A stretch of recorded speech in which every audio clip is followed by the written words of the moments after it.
tugarutse noneho muri za top 10 movies, akaba ari za filime 10 ziba zaragiye zihiga izindi ndetse zikaba zaragiye zinjiza n'agatubutse.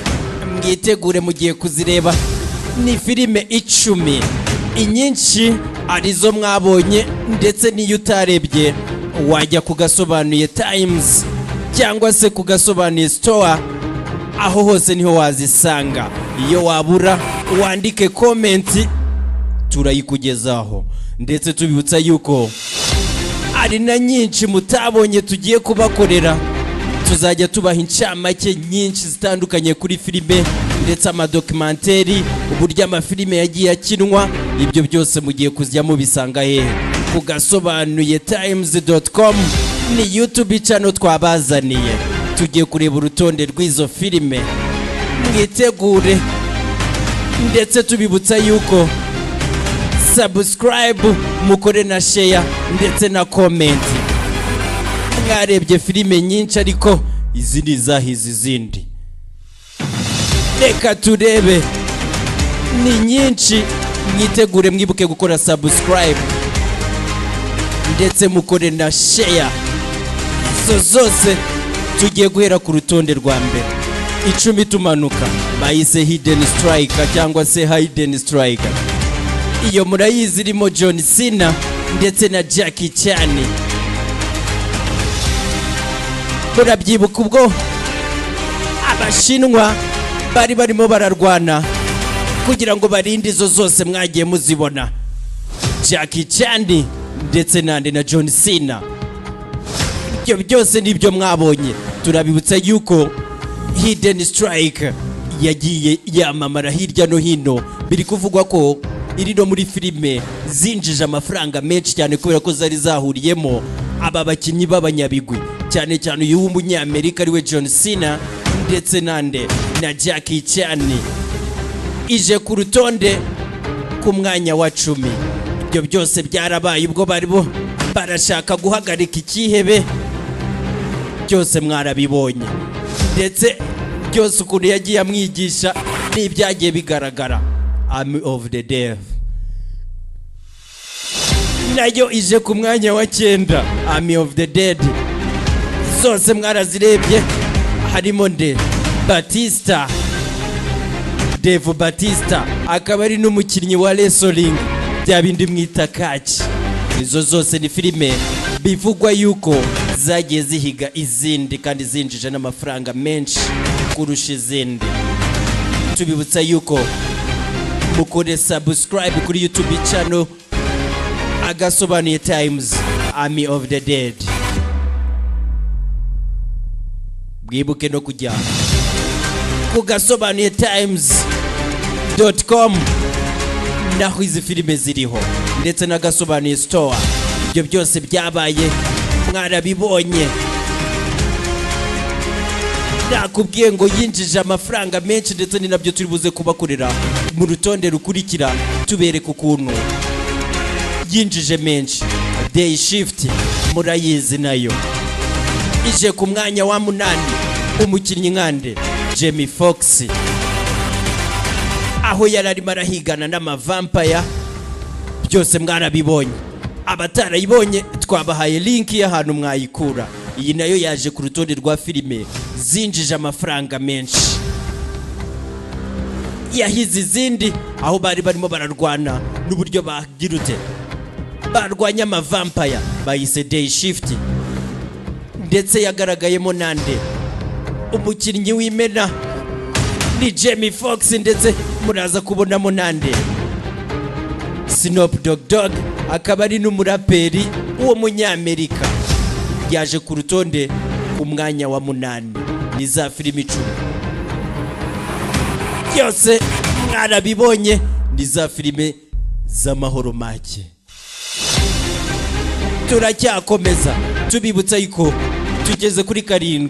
The Grey Man nayo murayizi, ni filime nayo yaje ku rutonde ku mwanya wa 7 muri za filime zayinjiza.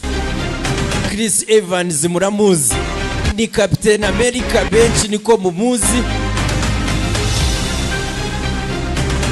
ndetse aho umusore bari kumugambanira The Grey Man, biza kurangira umusore yisubiye agomba guhiga abamugendagaho, yaje kubashyira hasi.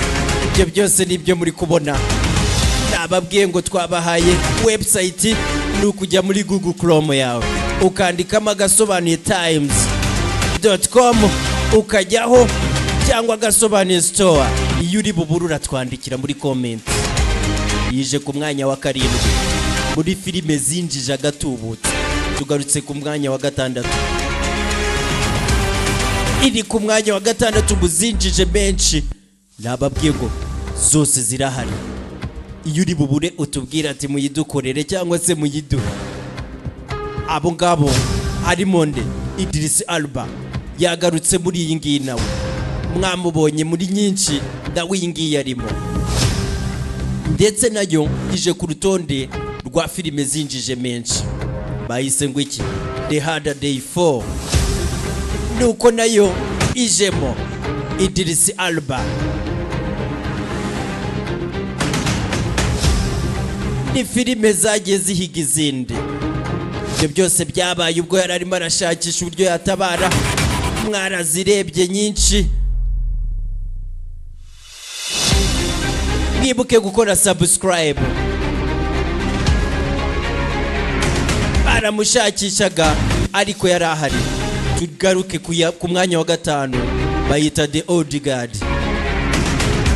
Ibyabaye bagaragaraga ukuntu bimeze nkaho bigeze kubaho. Zose mwarazirebye, yaba part 1 na part 2. Izi ni filime zahize izindi. Ari ukuntu Hollywood igenda itegura filime zagiye ziba inararirebye. The Old Guard zararebwe koko, harimo abakinnyi benshi bimena. Aha abakobwa bakoraga akazi barabarwanye. Ibyo byose mwarabibonye. Tubibutsa yuko ni byinshi tugiye kujya tubategurira kuri ano mafilime, ndetse tuzajya tubaha na filime imwe kuri imwe tuyibakorere ku rutonde. Abakobwa hano ndetse n'ikipe barabishe, baza kugaruka ku mwanya wa 4. Kingsman niyigarutseho, iri muri filime, ndetse mwibuke ko ifite ibice byinshi bitandukanye, ndetse hari n'icyagaragayemo Samuel L. Jackson. Iyi ndayo iri muri filime zinjiza amafaranga menshi cyane. Mwarayirebye The Kingsman. Ubwo bagendaga kuri uno mwana The Kingsman Golden Circle, yaje ku mwanya wa 4 muzinjije amafaranga menshi cyane kurusha izindi. Ese ribuze ku mwanya wa mbere ni iyi.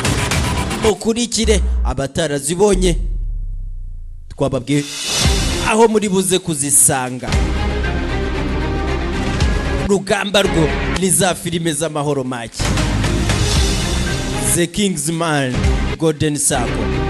Tugaruke kuri Outlaw King, ije ku mwanya wa 3. Izi ni filime zose turimo turabararikira kugira ngo muzirebe. Ni filime zirimo amahoro make, ni filime kandi koko zikinitse.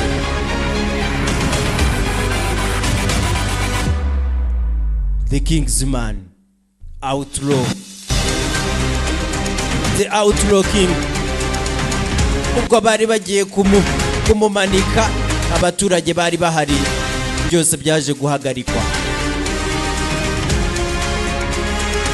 Barashe mu kirere. Ibyo byose nibyo mugomba kuzareba muri ino filime. Mumenye n'impamvu filime iba yahize izindi, ikarebwa cyane ndetse ikinjiza n'amafaranga. Abakinnyi bo nabimena.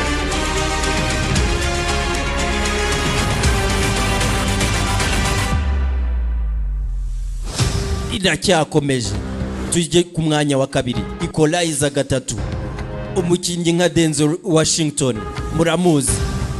Abarebye ibice bya mbere byose mwabonaga kuno mugabo yaziraga ibintu bijyanye no guhohotera abantu. Umuntu wahohoteraga abandi we yari yariyise uringaniza, ibyanze kuringanizwa we yarabiringanizaga. Ninde?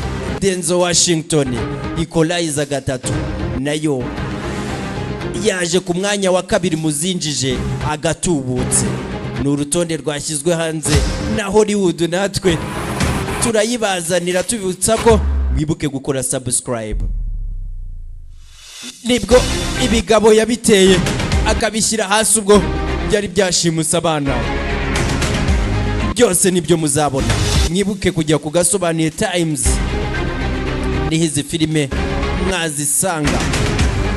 Tugaruke ku mwanya wa mbere, Mission Impossible Fallout niyije ku mwanya wa mbere nk'uko mubizi, ndetse hagiye no kuza igice cya nyuma cyo tuzakibakorera kizasoza ngizi filime za Mission Impossible.